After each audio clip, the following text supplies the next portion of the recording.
Добар ден, почитувани, ова е стартот на магазинот за родителство 0+ месеци на телевизија Телма. Ноќните стравови кај децата се напади во сонот кои стануваат ноќна мора за целото семејство. Децата од недадеж се будат во текот на ноќта со ширум отворени очи, со поглед полн со паника и страв, сето тоа е проследено со врисоци, неповрзан говор, со забрзана работа на срцето и забрзано дишење. Децата се дезориентирани, не ги препознаваат родителите, а понекогаш и халуцинираат. За нарушувањата во сонот, поточно за ноќните стравови, но и кошмарите во детска возраст, кои што го оставаат без сон целото семејство, денеска зборуваме со професор Ана Фрицханд, развоен психолог од Институтот за психологија на Филозофскиот факултет во Скопје. Добре ни дојдовте.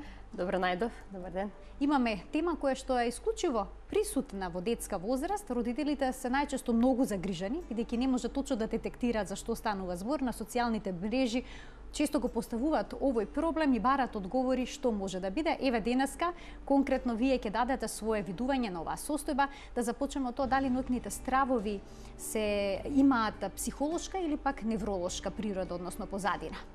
Па да почнеме афирмативно и охрабрувачки за родителите. Се јавуваат ноќните стравови кај децата, но тие се релативно ретки ако се погледне во општата популација, некои 3 до 6%. Многу почести се ноќните мори или кошмарите. Стравот генерално е емоција која е присутна во детството од повеќе причини, некако и развојно е прифатлива кога стравот е адаптивен, но во случајов на ноќните стравови станува збор за нарушување на спиењето каде немаме универзална причина. Постојат повеќе можни причини, но не една утврдена универзална.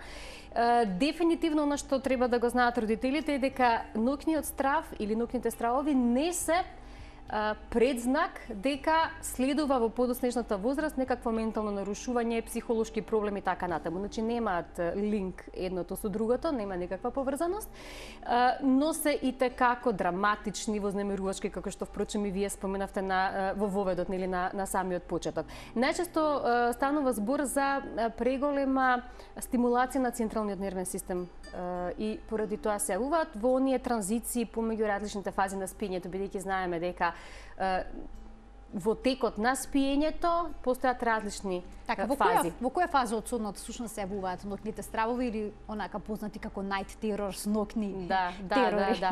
Тоа е карактеристично за нерем, длабоките фази на нерем спиењето. Оно што е тука битно е дека тука не се сонува. Значи немаме ментални слики, се сонува во рем фазите. Тоа е она rapid eye movement или преведено брзи движења на очите.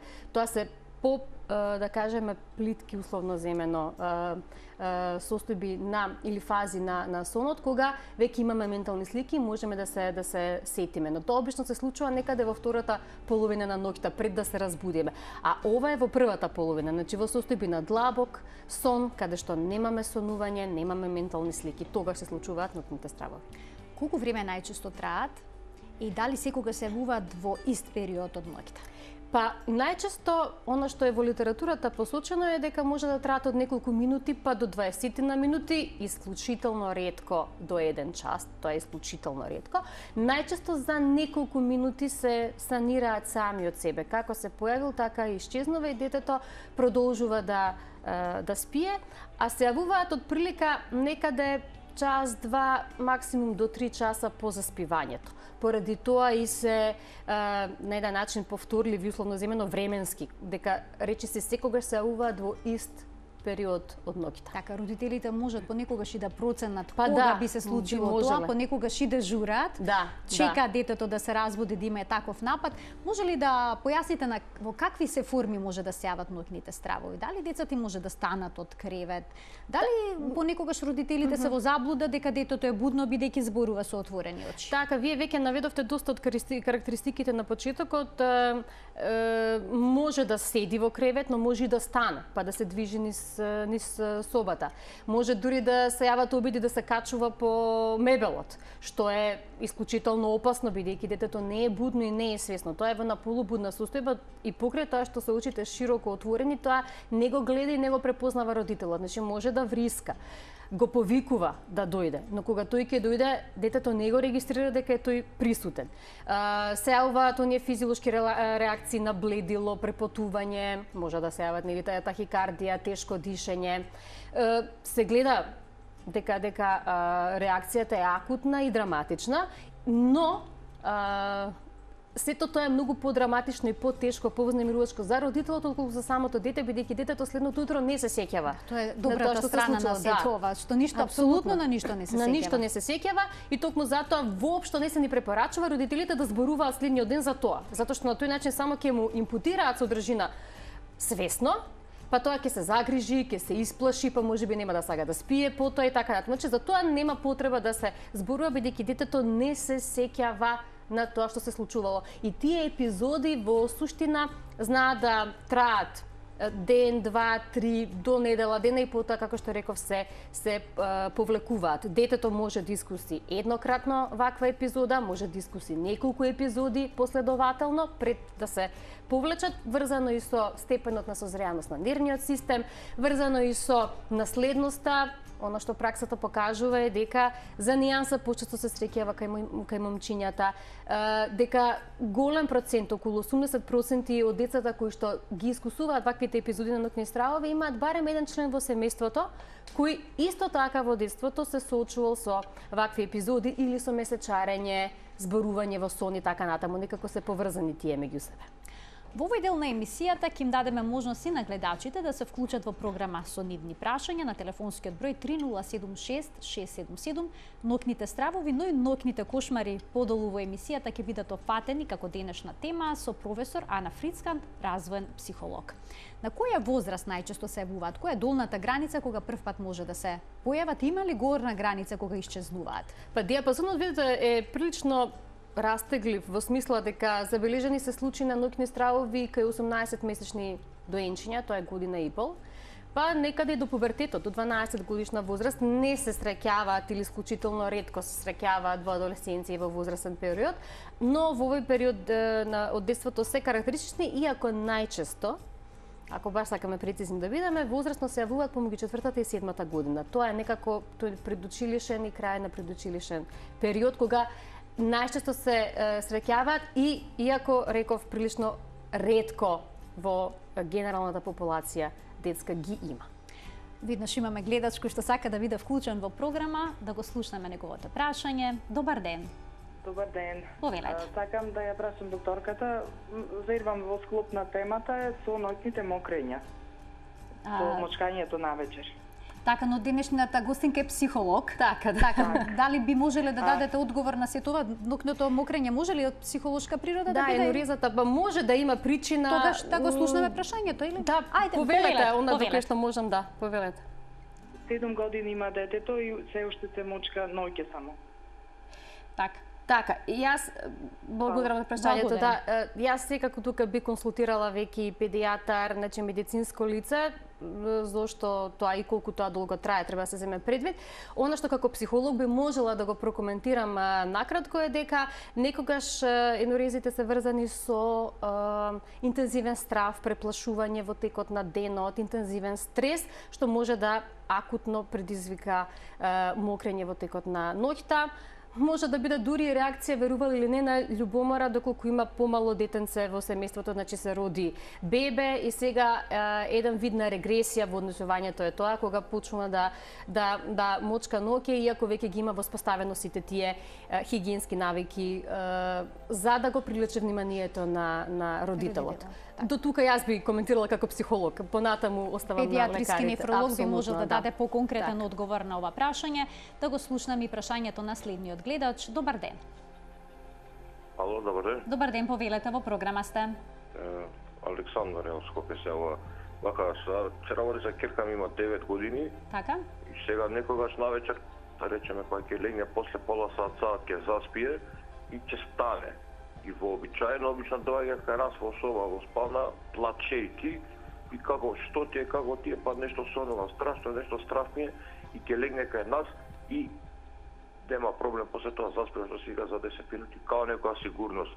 Так. Или ќе отиде од незиното кревече кај сестри во кревече, како ајде да дегуштиме и, значи, некоја сигурност како има сама, некако многу ретко на 6-7 дена да речеме, тоа се дешава, па една вечер веќе легне ќе заспие, ако е подоцна легната, ама ако е уприсено време легната, значи после пола сат се буди со плачење, вообичаено и кажа веќе е страв. Сонува нешто, страшно сонуваше, па не знам, страв ми е. Дали може да легнам кај вас? Така. Тоа се дешава. Ви благодарам што се вклучивте во програма. Фала. Добро, овде дефинитивно не станува збор за ноќен страв, затоа што разграничивме веќе кај ноќните стравови, немаме будна состојба, немаме свесна состојба и немаме сеќавање на следниот ден. Штом детето кажува дека се плаши, дека нешто страшно сонувала, веројатно станува збор, не би рекла дека е кошмар, но кај децата е присутен страв, различни видови на страв. Сега веќе на 9 години од темница не би требала развојно гледано да се плаши, затоа што тоа е страв карактеристичен за 4 годишна возраст. На 9 години таа темница би требала веќе да биде надмината, стравот од темницата. Но, знаете како, децата секој е различно. Имате поемотивни, поповлечени, поплашливи дечиња кои што сакаат да бидат со другите и не го толерираат тоа, да кажеме, спиење сами во соба. Јас во случајов не би кренала паника, вака колоквијално да кажам. Може би, што ме веќе има и сестричка, значи има некого со кого би можела да спие, тоа и не е лоша опција, барем на почетокот, додека не се смири. Интересно е, например, јас би прашала, доколку за моје дете се работи, секако би сакала да дознам што е тоа што ја плаши, дали е тоа некоја иста содржина која постојано се повторува или е генерален страв. Значи тука да се расчисти, па ако веќе се конкретизира причината, да ја решаваме, нели, да се отстрани изворот на страв. Но поддршката да има со кого да легне да спие сестрата и така натаму е добро дојдена. Дури и да се префрли кај родителите, нека биде тоа на почеток, па потоа да ја вратат назад во соба. Значи има начини како, но во случај, барем вака како што е објаснето, дефинитивно не е ноќен страв. Така.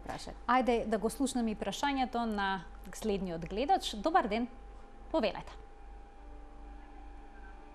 Ало? Да, ве слушаме во програма сте. Госпожо. Повелете. Јас сум Зера од Прилепски села или од град Прилеп. Сакав представникот ваш тука што е од Телма да му постави едно прашање. Така. Повелете. Нешто зборувате таму, не може да слуша кој е тој што зборува таму. Па имате друг ли или јас на линија? Ве слушаме, вие сте во програма во моментот. Еве повелете и поставите го вашето прашање, кое што секако се надеваме поврзано со темата ноќни стравови во детска возраст. Ама се слуша некој машки глас, еве ќе кажам сега, моментално. Го молам театор или доктор што ви е тука, имаме една внука, девојче од 4,5 години,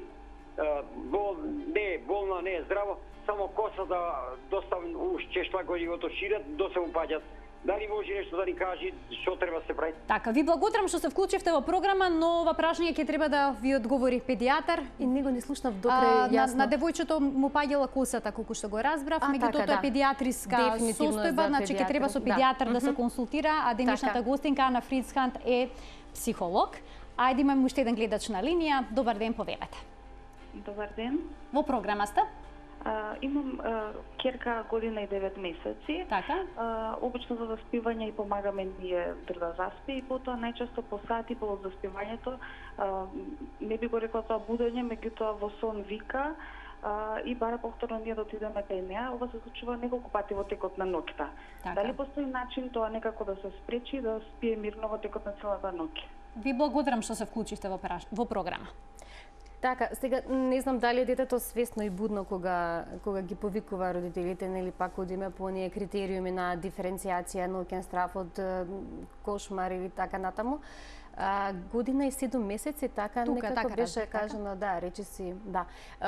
Значи, може да е ноќен страв, ако е такво нешто во прашање, треба да се остане смирен и да почекаме тоа да помине, нели, затоа што поминуваат малтане сами од себе, нема некој посебен третман на такво нешто.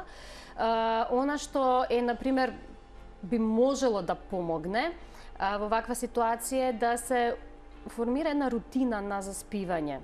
да сето тоа биде во релаксирана, смирена атмосфера, доколку спие само детето, не мора да биде потполно затемната просторијата, може да има блага светлина внатре, да биде родителот или родителите присутни додека да заспие и така натаму. Нормално кога ќе се разбуди исплашено, повторно да бидат покрај него додека да заспие, сето тоа да биде навистина во една релаксирана и смирена состојба со благо, тивко зборување, гушкање, значи физички контакт.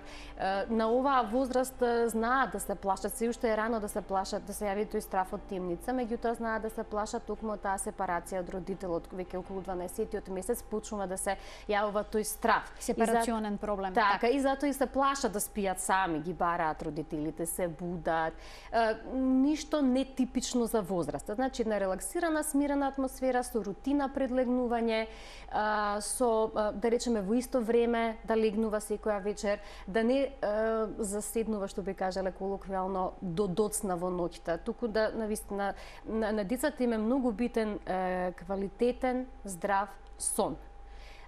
Да не биде изложено на електрични апарати во смисла на оние електронски уроди како што таблети, мобилни телефони, екрани кои што пред спиење, затоа што тоа ги оптеретува очите, на тој начин оптеретен и мозокот, престимулиран, па и тоа може да биде причина, например, тешко да заспие, долго време да треба да заспие или да се разбуди и така натаму, така што сето тоа, например, би можело да олесни и е еден период на транзиција кога додека се навикне да спие само. Еве, добивам знак дека имаме уште еден гледач на линија, да го вклучиме. Добар ден. Да.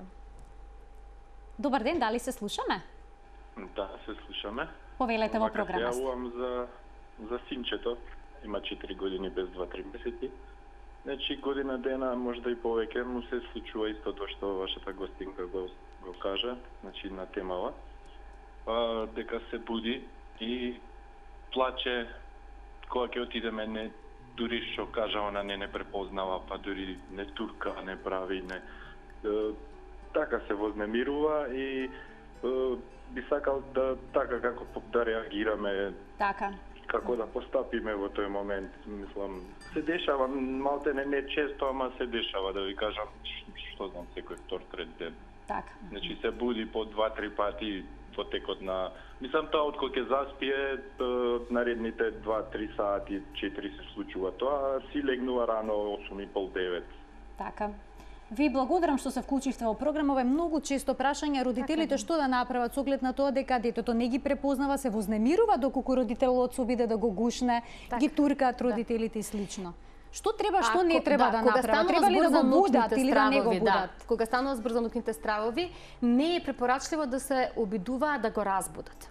Затоа што најчесто тоа е неуспешно, а доколку успее, детето е уште вознемирено, дезориентирано, може да стане и уште поагитирано физички, па може да биде потребно подолго време за да повторно заспие. Така што не се препорачува. Значи, видете, во секоја ситуација која што е драматична, она што се покажало како многу ефикасно е смиреност, не кревање паника, ладна глава, што е многу тешко. Што е тешко, секој што го искусил знае драматично, верувам. Но она што во тој момент може најмногу да помогне е тој смирен однос, да биде присутен родителот тогаш, значи прво да знаеш со што се соочува, така? Па потоа да биде присутен, смирен, да внимава, да биде покрај детето, за да евентуално не се повреди во тие превртувања, да не падне од кревет, да не ја удри главата во некој дел од мебелот ако е блиску, ако тргне да се качува по мебел, или да го спречи, тоа ќе се трга, нема да дозволува и така натаму, меѓутоа треба да се спречи да не се качува по мебел. Значи тука да биде присутен за да детето не се повреди и да чекаме да тоа помине. Тоа трае неколку минути. Тие неколку минути се цела вечност за родителот. Јасно ми е. Родителот останува во шок и долго откако детето ќе заспие. И го има и треморот, и анксиозноста, и се да не се случи повторно и така натаму. Значи, доколку е ноќен страв во прашање, тие се транзитивни, значи тие траат извесно време, неколку дена, па се повлекуваат. Па после известен период може повторно да се јават. Значи може да бидат присутни и до пубертетот. Но тоа не значи дека е во континуитет цело време детето е во таква состојба. Значи може со години да ги нема, па ќе се јави некаков поинтензивен стрес, па па детето повторно ќе влезе во таква епизода. Или во состојба кога е болно, или му аплицира некаков нов лек. Значи има многу ситуации кога може да се јави. Одвоено не спие во својата соба, туку спие на сосема друго место или далеку од дома. Некои развојни психолози дури ги врзуваат овие како извор на причини транзитивни фази во развојот, например, околу втората година, генерално кога е стравот кај детето присутен, во адаптивна смисла, тој е многу пати поврзан со навикнување на чистота, нели излегуваме од пелени, стануваме на нокшир кога ги извршуваме физиолошките потреби, така што таквите стравови, таквите транзиции некогаш можат да бидат тригер за да се јават нокните стравови. Доколку трае подолго време, сега и тоа морам да го кажам, станува хронично, станува многу интензивно и така натаму, пренапорно, не е лошо да се консултираат и медицински лица, значи за да се исклучат некакви други причинители на таквата состојба. Професорке, денеска има навистина голем интерес од гледачите. Ви имаме уште двајца гледачи, навистина мал простор од денешното издание на 0N+. Ќе се обидеме и двајцата да ги вклучиме и да одговорите секако на нивните прашања. Добар ден, повелете. Добар ден, дали се слушаме? Да. Во програма сте, повелете, кој е вашето прашање? Па јас имам за соништа некои за сништа, некои сони стравови, нокни стравови, кај децата, ето, нокни стравови. Така? Па страв немам јас. Ама порано кога бев мал имаше, може страв, може имаше, ама поќе страв немам, не ми е страв. Само во соништа имам, сништа имам, толку. Так. Фала, пријатно. Ви благодарам што се вклучивте. Ајде да го слушнеме и следниот гледач. Дали може и следниот гледач веднаш да биде вклучен во програма? Не се исклучи, значи ни се јави повозрасен гледач. Може ли да обстојуваат нокните стравови подолго во животот? Не е типично. Не е типично, тие се по-карактеристични за детството. Може би станува збор за некоја друга епизода, состојба која што не е ноќен страв, а е врзана со некаква реална, може би, причина, реален извор и така натаму. Да. Многу често родителите прават забуна, дали се работи за ноќен страв или пак се работи за кошмар. Која е суштинската разлика? Дали детето кога има кошмар утрото се сеќава на она што го сонувало? Така, има неколку клучни разлики помеѓу ноќните стравови и ноќните мори или кошмарите, иако често пати, како што рековте, се поистоветуваат. Прво, она што го кажав, кај ноќниот страв немаме сеќавање следното утро. Кај кошмарите и така добро детето може да опише што е тоа што го сонувало, од што се исплашило и така натаму. И едното и другото е нарушување во спиењето, но ноќните стравови се јавуваат во состојба на длабок сон, додека кошмарите се случуваат во состојба на REM спиење, значи кога сонуваме, затоа има и ментални слики. Ноќните стравови се јавуваат во првата половина од ноќта од спиењето, а ноќните кошмари таму некаде пред да се разбудиме во втората половина од ноќта. Детето, посебно кога говорот е добро развиен и така добро, може да опише, да раскаже што е тоа што го сонувало, од што се плаши или што очекува дека страшно ќе се случи. И голема разлика кога имаме ноќна мора или кошмар, детето е разбудено, потполно ги препознава родителите. Значи, освестено е, додека кај ноќните стравови велиме полубудно, широко се отворени очите, меѓутоа воопшто не ги регистрира родителите дека се тука. И на интернет најдов една добра насока како родителите да направат разлика дали нивното дете има ноќни стравови или кошмари, само треба да се запрашаат утрото кој е вознемирен, дали ние или детето. Така, да, апсолутно се согласам. Ви благодарам што бевте наша денешна гостинка, многу интересна тема. Не стигнавме детално да проговориме за ноќните кошмари, односно ноќните мори. Се надевам дека во едно од следните изданија ќе проговориме токму на оваа тема. Благодарам на покана. Ова беше се во денешното издание на 0N+. Денешна гостинка ни беше професор Ана Фрицханд, развоен психолог од Институтот за психологија на Филозофскиот факултет во Скопје. Пријатно.